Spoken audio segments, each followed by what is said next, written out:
नमस्कार सभी को। टाइटल देख के शायद आपको समझ आ गया होगा मैं किस टॉपिक पे बात करने वाली हूँ। कोलकाता में जो भी हादसा हुए हैं, हम लोग शायद फिज़िकली नहीं प्रेज़ेंट हो सकते हैं, बहुत लोग ऐसे हैं। लेकिन सोशल मीडिया एक ऐसी प्लेटफ़ॉर्म है, जहाँ पे हम उनके खिलाफ़ बोल सकते हैं, उनके साथ दे सकते हैं। कल रात को मुझे नींद नहीं आई, बस मैं वो सीन इमेजिन कर रही थी कि मौमिता दी के साथ क्या हुआ होगा।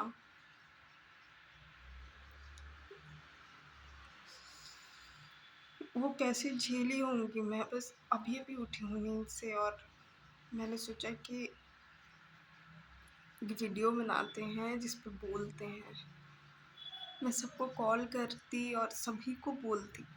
मैंने सोचा क्यों ना सोशल मीडिया के साथ शेयर किया जाए कि मैं क्या सोच रही हूँ, क्या बोलना चाहती हूँ। ये बात तो हो गई है कितने दिनों के लिए। हम 15 अगस्त को ब्लैक डे करके बोल रहे हैं, लेकिन सच में 15 अगस्त ब्लैक डे है क्या? नहीं। उस रात ही ब्लैक डे हो गया था जिस रात को ये सब कांड हुआ, 9 अगस्त को। वो लड़की 11 बजे अपने मम्मी पापा से बात करती है।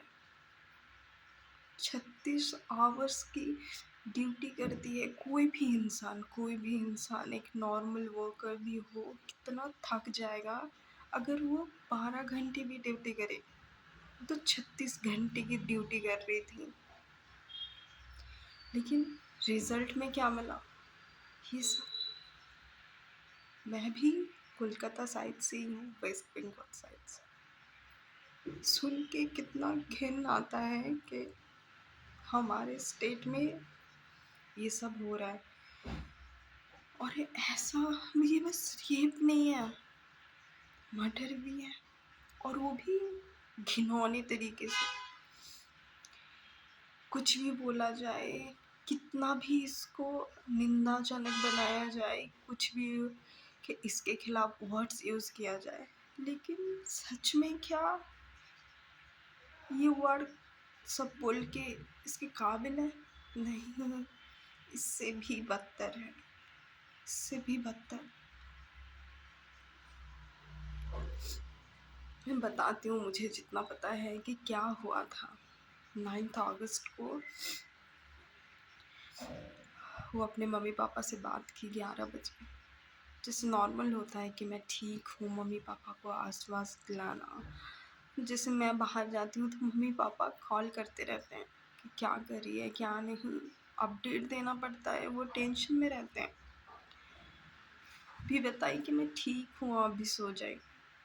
और ड्यूटी ख़त्म करने के बाद 2 बजे वो डिनर करती है और बोला जा रहा है कि सेमिनार हॉल में वो जाके उधर ही डिनर करके उधर ही वो थोड़ा रेस्ट करती है। और फिर रात के 2 बज रहे होंगे तभी, और 3 बजे इंटर्न आता है और उसको एक रिपोर्ट कार्ड दिखाता है। फिर वो सो जाती है क्योंकि वो बहुत ज़्यादा टायर्ड थी। फिर ये सब हादसे होते हैं। उस हादसे के दौरान उसको पहले मर्डर किया जाता है, फिर उसके साथ बलात्कार होता है। उसको घसीटा जाता है, उसका पेल्विक बोन टूटा जाता है, फिर उसका कॉलर बोन भी टूटा जाता है। बस इतना नहीं, उसका जो प्राइवेट पार्ट था उसका क्लैचर उसमें डाला जाता है, गला दबाया जाता है इतना प्रेशर से, आँखों से खून आ जाता है, आँखों से, नाक से। इतनी सारी उसकी बॉडी में इंजरीज़ थी।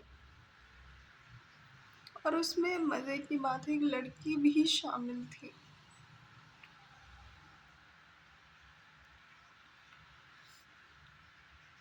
जो उसकी कलीग थी। उसके बाद आई एम सो सॉरी, मुझसे बोला नहीं जाता है।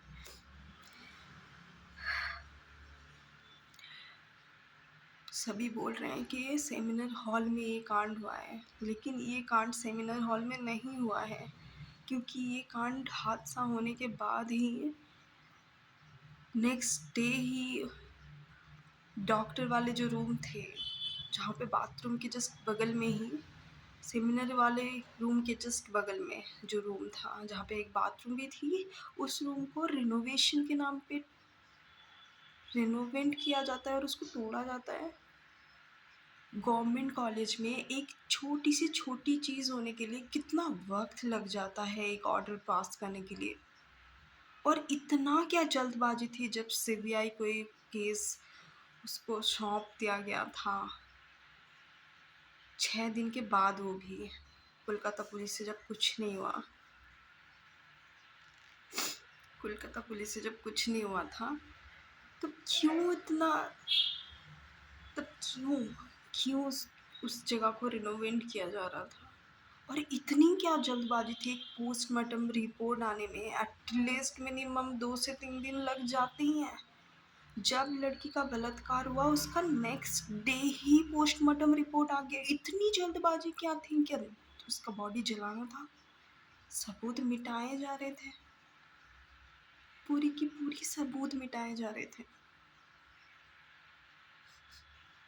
और भी तोड़ फोड़ किया गया क्योंकि ट्रक भर भर के लोग भेजा गया। उसके पीछे कोई तो था। एक इंसान से कैसे पॉसिबल है? जब उसका मर्डर हुआ था तब उसका बलात्कार नहीं हुआ था जितने लोगों ने उनका बलात्कार किया।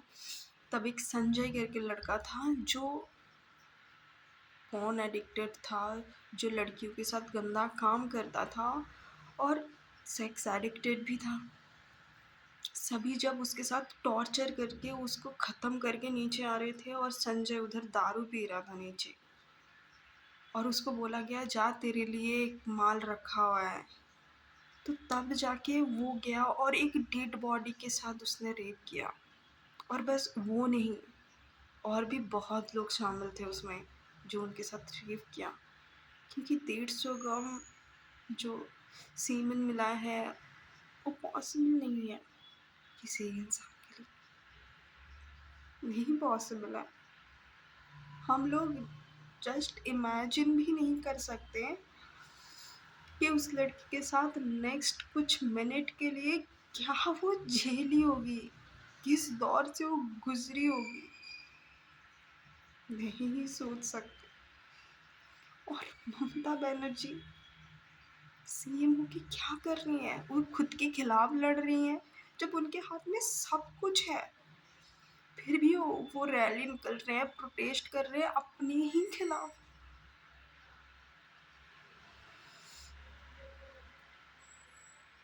पता नहीं क्या हो रहा है, क्या किसको बचाया जा रहा है।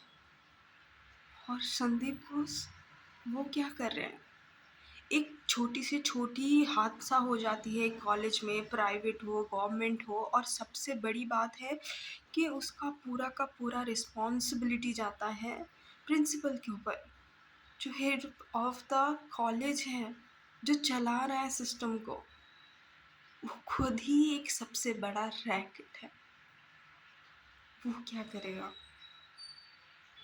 उसने एक सुप्रीम कोर्ट जब उसको बोला कि प्रिंसिपल का ही कोई अपील नहीं है, कि उसने कुछ एक रिपोर्ट नहीं करवाया कि ऐसा हुआ है, एटलीस्ट उसको एक मिनिमम रिपोर्ट तो करना चाहिए था, कुछ नहीं। लेकिन इस बार कोई नहीं रुकने वाला है। मैं खुश हूँ कि पब्लिक इतना ज़्यादा सपोर्ट कर रहे हैं, स्टूडेंट हैं, डॉक्टर हैं, इंजीनियर्स हैं, सभी सभी देश के कई कई जगहों में भी हमारे लिए, आउट ऑफ कंट्री भी वो सपोर्ट कर रहे हैं, जबकि हमारे ही पुलिस सिस्टम, हमारी ही सब कुछ इतना वीक है। रिज़ाइन चाहिए ममता मैम जी, रिज़ाइन चाहिए का, अब से कुछ नहीं होगा, क्योंकि आप ही मेन कल्प्रिट हैं।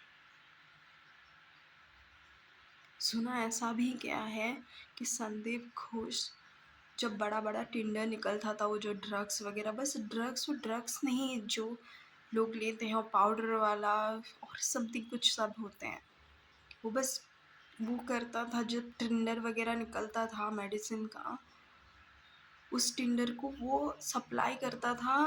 वो भी मेडिसिन पता नहीं उसमें क्या देता था, जो मेडिसिन लेके लोग बीमार होंगे, जिसमें पानी होता था और पता नहीं क्या होता था। उस टेंडर से उसका जो इतना बड़ा एक अमाउंट का पैसा उस फंड में जाता था, पॉलिटिक्स फंड में। तो इसलिए ना सब लोग ऐसे सपोर्ट कर रहे हैं, इतना ज़्यादा सपोर्ट मिल रहा है। किसी एक इंसान कैसे कर सकता है? और सबसे बड़ी बात, सज़ा बस इन सबको देने से कुछ नहीं होगा, देश का सिस्टम नहीं बदलेगा। कि उनको सज़ा दे दिए, जो भी ये गैंग रेप था और गैंग के हर एक मेंबर को पकड़ा जाए और उनको फांसी दी जाए तो ये कम है, क्योंकि लड़की के साथ बस मर्डर नहीं हुआ है, उसको टॉर्चर किया गया है, वो भी एक्सट्रीम लेवल पे, जो हम सोच भी नहीं सकते। इसीलिए उनको टॉर्चर किया जाना चाहिए जब तक वो ना बोलें कि मुझे मार दो, वो सह ना पाए, वो खुद भिक्षा मांगे कि मुझे मार दीजिए, मुझे जीना नहीं है, तब तक उनको टॉर्चर किया जाना चाहिए, एक एक उंगली काटना चाहिए, उनको प्राइवेट पार्ट को थोड़ा करके काटना चाहिए ताकि वो जिंदा रहे, लेकिन वो तड़पे, बहुत ज़्यादा तड़पे। और बस ये लोग नहीं, जो छिपा रहे हैं इन सबको, जो बचा रहे हैं, क्योंकि जो दोष करता है, जो अपराधी होता है और अपराधी को बचाने वाला भी सेम कल्प्रिट है, सेम अपराधी है, उनको भी सज़ा देना चाहिए। उस मम्मी पापा को क्या बीती होगी जब उन्होंने बोला सभी कि आपकी बेटी ने सुसाइड कर लिया है, जब उस लड़की का कोई कसूर नहीं था। उसका कसूर क्या था? वो अच्छी थी, उसने इन सब में शामिल नहीं हुआ, इनका सपोर्ट नहीं किया, इसीलिए उसके साथ ये हुआ। क्या ये डिज़र्व करती थी? जो हमारे जान बचाते हैं, डॉक्टर भगवान होते हैं, हाँ सब डॉक्टर नहीं, लेकिन बहुत डॉक्टर जो हमारे लिए 36-36 घंटे की ड्यूटी करते हैं,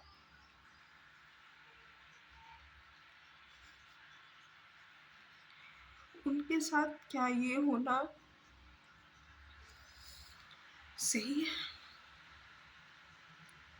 और जिन्होंने भी ये सब किया है, वो कैसे भूल जाते हैं कि वो भी नारी के कोख से ही पैदा हुए हैं, एक माँ ने ही उसको पाला है, वो भी एक नारी ही है। कैसे कोई इतना घिनौना अपराध कर सकता है? और वो व्यूअर्स हैं, वो बैठे हैं, उनको शायद पता भी है कि शायद ये केस ऐसा ही चलता रहेगा। डर इस बात का नहीं है, हमारे सिस्टम सबसे बड़ा गलती इस बात का है कि हमारा सिस्टम ही सही नहीं है। ऐसा नहीं कि लॉज़ नहीं है कि उनको फांसी दिया जाएगा, उनका कुछ किया जाएगा, लेकिन सबसे बड़ी वीक कि उनको पकड़ ले तो पहले। उनको तो पता है कि पकड़ते-पकड़ते बहुत सालों बीत जाएँगे शायद, बहुत साल बीत जाएँगे, बहुत टाइम लग जाएगा, लेकिन इस बार नहीं चुप रहना, इस बार लड़ना है। पहले के टाइम पे जब महाभारत हुआ था, तब स्त्रियों के सम्मान की वजह से युद्ध होता था, और आज नहीं रुकना है। ममता बनर्जी का रिज़ाइन चाहिए, चाहिए उनका रिज़ाइन। हम हैं सभी उन माता पिता के साथ। पता है उनको 10 लाख का ऑफर कर रहे थे ममता बनर्जी। ज़िंदगी का कीमत बस 10 लाख है। उनका जो इमोशंस, उनके साथ रहना, बातें करना, फिजिकल प्रेजेंट होना 10 लाख से खरीद लेंगे। उनका पापा का रिस्पॉन्स सुन के लगा कि मेरे भी शायद एक पापा ही हैं वो। उन्होंने बोला कि मैंने एक बेटी गंवाया है, लेकिन हज़ारों सैकड़ों बेटियां मुझे मिली हैं। और 10 लाख से बेटी बेच दूँ, मैं ऐसा हूँ नहीं। मैं सिलाई करके इतना दिन चला गया है और बाकी का ज़िंदगी भी हो जाएगा। मौमिता दी को हम इंसाफ दिला के ही रहेंगे। बस इतना ही।